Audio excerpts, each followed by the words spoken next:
All right, guys, how's it going? So, Crystal Palace have emerged as favourites to land Joe Gomez. This has been a little bit frustrating for me, as some of you will know, because I've been a little bit limited and restricted with what I could say about Joe Gomez's situation. Joe Gomez isn't Mo Salah, isn't Virgil van Dijk, isn't Trent Alexander-Arnold, so I'm sure most people wouldn't find what I could have said a few days ago very exciting anyway. But sometimes you have to respect what people say. We do have someone that's very close to what's happening with that situation. Last night, there was an exclusive come out regarding Crystal Palace and Joe Gomez and stuff. And it was a little bit frustrating because 4 days ago, I received an email, a pretty detailed email about the three clubs trying to sign Joe Gomez. And they were put in order of preference as to exactly which one the player would like to go to. Within that email, it was broken up, like it said private, like a bit's private, this private. Then there was a centerpiece that said the official line. In other words, what the player will say. Like the official line is, you got the private stuff that's really happening in the background and how people really feel. And then there's the official bit, like, the club, says this, the player says that. Even when they leave, they might not be telling the truth. Do you know what I mean? So, private, official stance and whatever. And I did record a video about this. I recorded a video about it. I still have that video. I uploaded it, but I didn't publish it. And just before I made it public, because when you upload a video, it's unlisted or private. And you add the title and stuff. And I was just thinking about, I was like, I don't actually know if I'm supposed to mention the official bit. I was a bit confused. So I reached out to the I don't like to use the word source, friend, person, individual, whatever, and just said, can I actually mention this? And they said no. So I couldn't go with it, guys. And I don't know. When someone runs an exclusive or something and you think, I already know that, it's so fucking annoying. So what I can say, and I think that I'm perfectly fine by saying this, because there are a number of clubs that have been linked with Joe Gomez. I do know the three clubs that are interested in him, not interested in him, are trying to sign him. And I do know which one he would prefer to sign for, which is also a decision that is being taken with his family in consideration. I think family is very important in this, with this one, and it's something that I spoke to you about way before the latest claims. When you remember, Joe Gomez was initially linked, when it came out that Joe Gomez had been offered to Newcastle, I was talking about, someone contacted me at the time and said, look, in effect here, he's being forced out. He doesn't want to leave Liverpool Football Club. But it's business. Liverpool Football Club is a business, whether we like it or not. And players do what they want to do when they want to do it. And the club has to make decisions, right? So we have to understand that as well. What makes it a little bit tricky with Joe Gomez, and most people probably don't care because he isn't a Salah, he isn't a flair player or whatever, is you have to understand that these players, like Joe Gomez, are so valuable because they step in when needed, they don't moan, they don't groan, they love the club, they run through a brick wall for the club, they're versatile, in some ways priceless. And it's very difficult to replace players like that, I think. And, the suggestion was at the time of the Newcastle stuff, was that let's just say Joe Gomez and people very close to him, you can speculate as to who people might be that's very close to him, were a bit disappointed with Liverpool. They thought it had been handled wrong. Like Joe Gomez and his family, for example, are very committed to Liverpool Football Club and also the area, where they live and everything.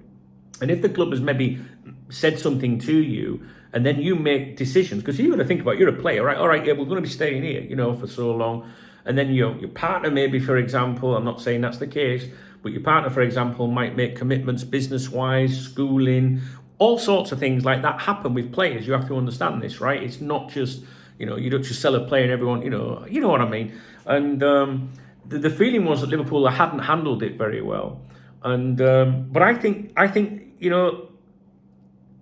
if we got 40 million, 35, 40, 45 million, whatever for Joe Gomez, and then they go out and spend it on Inacio, for example, or another centre-back, people would quickly forget about Joe Gomez. So I understand it, you know what I mean? It's if that money comes in and they don't do anything with it, it's like, hang on a minute, you've lost a player here that would do anything for you and can step in when required. And I also feel that This isn't a situation where, sorry, I'm checking the time, I'm live in 5 minutes. This isn't a situation where Arne Slot's looked at him assessing, FC and said, nah, he's no good. This is, in my opinion, people making decisions above Arne Slot's head, maybe with like Carvalho as well, and saying we want to cash in on this, this, and this, but you'll be able to do this, this, and that, right? So it's all right if the manager, if the head coach, is allowed to, to reinvest and stuff like that. I suspect if Joe Gomez does go, that they will go for a centre back. I've always thought that something would happen late in the window this time. I know Richard Hughes said August. It's not, you have to be a rocket scientist to expect things to happen in August, but I thought always at the death of the window, especially if it was Anthony Gordon, for example. So I suspect, I think it's going to be a busy week for us.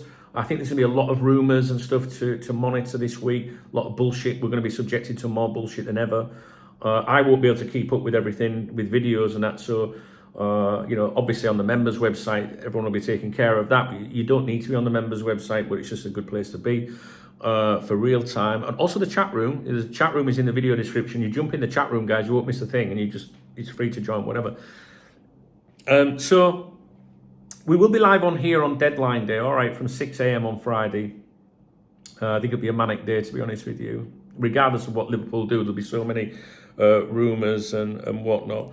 So the reason I'm making the video is just to say, like, sometimes you have to be responsible, and when you do get past something, many over the 26 years that I've run KopTalk, you do from time to time get sensitive information and things like that, and you always have to think, can I go with that? Is it damaging to the club? I remember a fullback for Liverpool once being linked with, I think it was Fulham, and it was like nobody knew about it, but I was told about it, and I contacted that player because they were a friend of mine that played for Liverpool, and they were an international, and I said, look, this has been said to me, can I run it, sort of thing, can I go with it? And they were like, look, Duncan, that's what you do, you've got to do it, you can't pick and choose. Anyway, so you've got to try and do the right thing sometimes, but it's just frustrating when sometimes you know more and you can't say more. Do you know what I mean? And like I say, I'm not saying like, I know everything, because I fucking don't.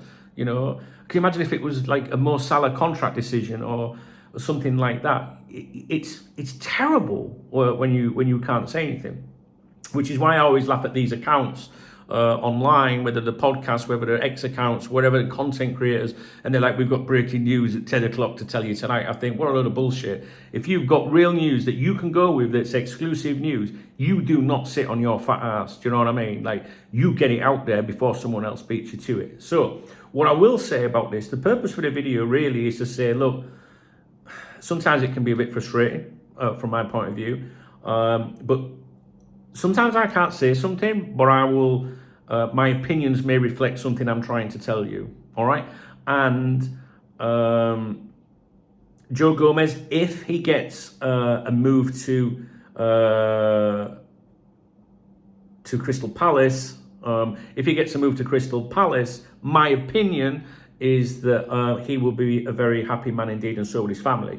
So you might hear he wanted a new challenge, he might say all that, well, he didn't want to leave Liverpool. He doesn't want to leave Liverpool, right? But he's accepted it and he's getting on. And this is something that's been said to me by multiple people. He's been the absolute professional.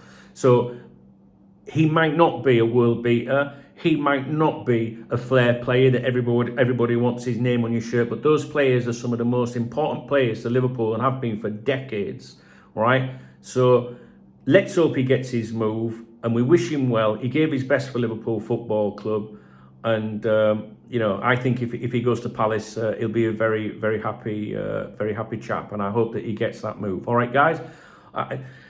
Again, even this video is difficult for me to skirt around, but maybe at some point in the future I can show you the video that I recorded. But again, it's not really exciting. Most people probably go, it's Joe Gomez, so fucking what? Do you know what I mean? But anyway, I'll leave it with you. If you appreciate the video, please give me a thumbs up. If you have a comment, please do leave it. Listen, I understand, guys. Business is business. If we get the money in and they go and do something, I get it. The only complaint I had through the whole thing was when I felt that maybe the club had U-turned or not handled the situation well. But hey, we all make mistakes, me included. All right, this isn't an opportunity, to dig at the owners or anyone, because I'm sure they don't even fucking know about all that. So yeah, and if you want to buy me a beer or a coffee, please use the super thanks. It's the love heart button under the video, and I'll give you a shout out in tomorrow morning's briefing. There are alternative ways of supporting my channel in the video description if you don't want to use that or can't. It's now 2 o'clock UK time. I should be live, so I need to go. All right, guys. Hopefully I'll speak to you real soon.